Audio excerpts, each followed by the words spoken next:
না হয় না। তাহলে দেখো ভূত অদ্ভুত বুঝতে পেরেছো এই মনিরা?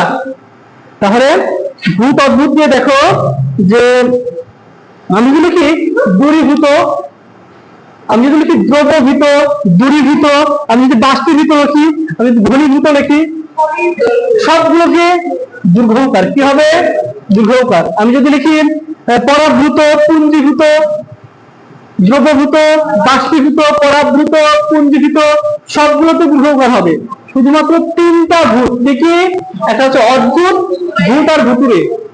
এই তিনটা ছাড়া পৃথিবীতে যত ভূত নামের উচ্চারণ আসবে, বানান আসবে, সবগুলোতে দীর্ঘকার হবে। ক্লিয়ার? ওকে, নেক্সট। এই হ্রস্ব দীর্ঘকার আরো আছে, হ্রস্ব দীর্ঘকারে আরো আছে।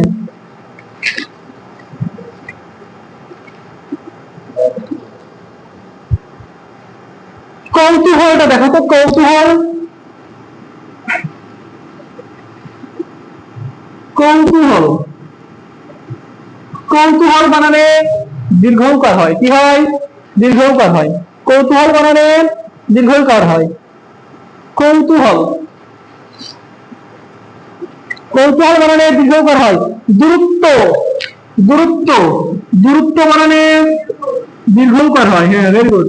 দূরত্ব বানানে দীর্ঘকার হয়। দূরত্ব, এটা পরীক্ষায় আসে অনেক। দূরত্ব। এরপর মুহূর্ত, খুব গুরুত্বপূর্ণ। মুহূর্ত, মুহূর্ত, মুহূর্ত, মুহূর্ত বানানে কি হয়?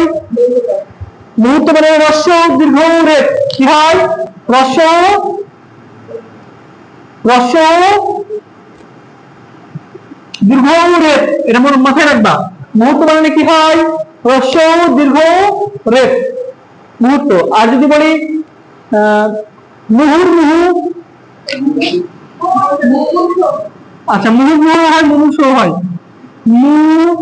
মুমূর্ষু, মুমূর্ষু, মুমূর্ষুতে কি হয়? মুমূর্ষু এখানে আছে,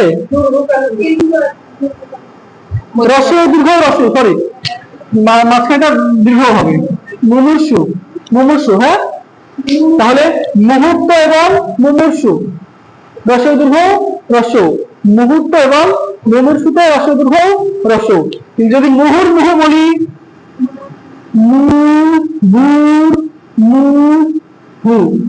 মুহুর্মুহু, মুহুর্মুহু মানে অতর্কিত। মুহুর্মুহু মানে কি?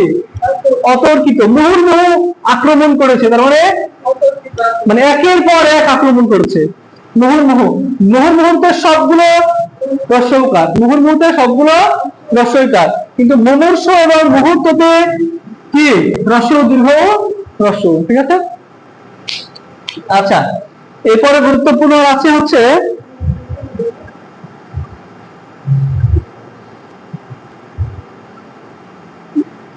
ভুল বানান কি? ভুল, ভুল এটা নাকি এটা? ভুল বানান কোনটা? দুর্ঘু, দুর্ঘু, দুর্ঘু কি?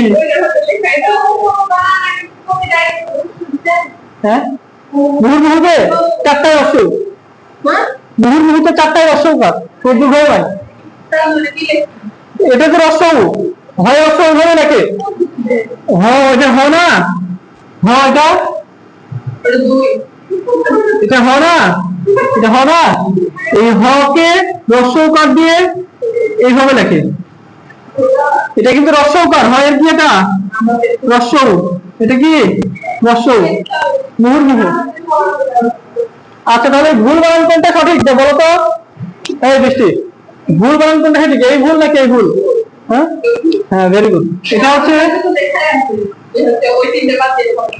হ্যাঁ,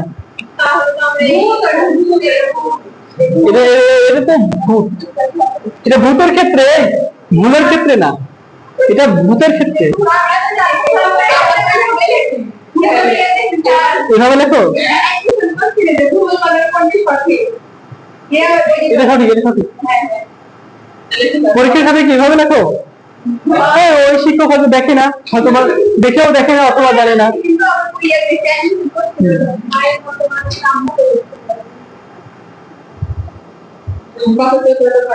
তবে আধুনিক বাংলা ব্যাকরণ অনুযায়ী অনেক জায়গায় এটাকে ভুল দিয়েছে, দিয়ে এটাকে সঠিক দিয়েছে। গরু বানান কি? গরু বানান গরু, হ্যাঁ, গয়ে ও কার, এটা হচ্ছে গরু বানান। বানানের নিয়মিত ওটা ওটা ওটা বাদ দিয়েছে, চেঞ্জ করে দিয়েছে। হ্যাঁ, এটা এটা চেঞ্জ করেছে বাংলা একাডেমি, চেঞ্জ করে এখন এটা দিয়েছে, কিন্তু আগের বইগুলোতে এটা দেওয়া আছে। আর গরু বানান বর্তমানে এটা, আর আগের বানান শুধু বানান ছিল এটা। ঈদ, ঈদ বানান ঈদ, ঈদ হচ্ছে রস্বই দ, এটা বর্তমানে সঠিক, দীর্ঘ হয়েছিল আগে, আগে বলতে 2022 সালে আর কি। রস্বই দ, হ্যাঁ রস্বই, হ্যাঁ রস্বই দ, আগে দীর্ঘ হয়েছিল।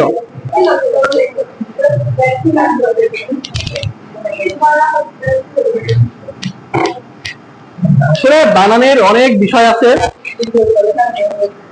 গল্প শোনায় তোমাদের দ্বারাও। বিদুষী, প্রত্যুষ, এটা খুব গুরুত্বপূর্ণ। প্রত্যুষ, প্রত্যুষ বানান কি? প্রত্যুষ, এবং বিদুষী, বিদুষী। হ্যাঁ দেখো, এই বিদুষী এবং প্রত্যুষ রস্যৌকার হবে, কি হবে? রস্যৌকার হবে। আগে দীর্ঘকার বানান দিয়ে লেখা হতো, কিন্তু বর্তমানে বিদুষী বানানটা এবং প্রত্যুষ বানানটা রস্যৌকার দিয়ে লেখা হবে। প্রত্যুষ এবং বিদুষী রস্যৌকার, প্রত্যুষ এবং বিদুষী এটা কি? রস্যৌকার। এই বানান মনে রাখার সবচেয়ে সুন্দর এবং পারফেক্ট একটা ওয়ে হচ্ছে তোমার বাসায় মানে বাসায় বসে বেশি বেশি লিখতে হবে খাতায়, তাহলে কোনো ভুল হবে না। শুধু পড়লে হবে না, শুধু বইয়ের বানান পড়া তাহলে হবে না, তোমাকে লিখতে হবে। হ্যাঁ তাও হবে, বাসায় না লিখলে শুধু পড়লে মনে থাকবে না। এগুলো কিন্তু আসলে এখন আমি একটা একটা করে পড়াচ্ছি, সহজ মনে হচ্ছে, এগুলো সহজ টপিক কিন্তু না। কেমন অনেকগুলো যখন একসাথে হয়ে যাবে তখন কঠিন হয়ে যাবে। হ্যাঁ,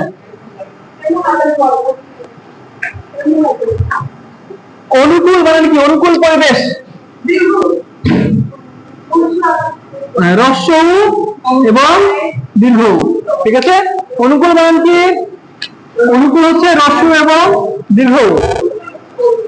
দৃষ্টি মাত্রা ভালো আপনি দেখি, শেষ হয়ে গেছে।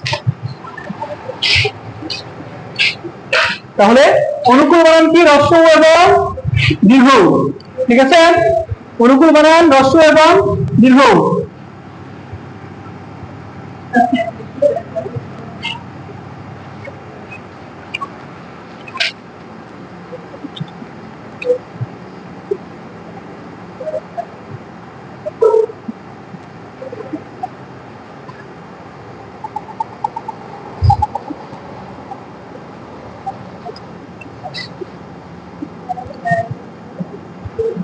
বিচ্যুত, এই যে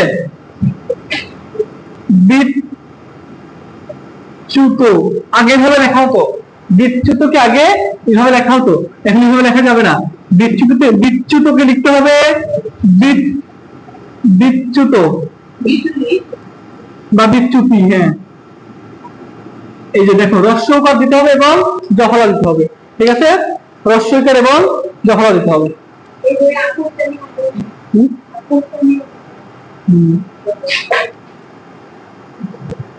আচ্ছা, এবার আমরা দন্তন এবং মূর্ধন্য নিয়ে আলোচনা করব, যেটা আমরা অলরেডি নিয়ম পড়েছি। দন্তন এবং মূর্ধন্য নিয়ে আলোচনা করব।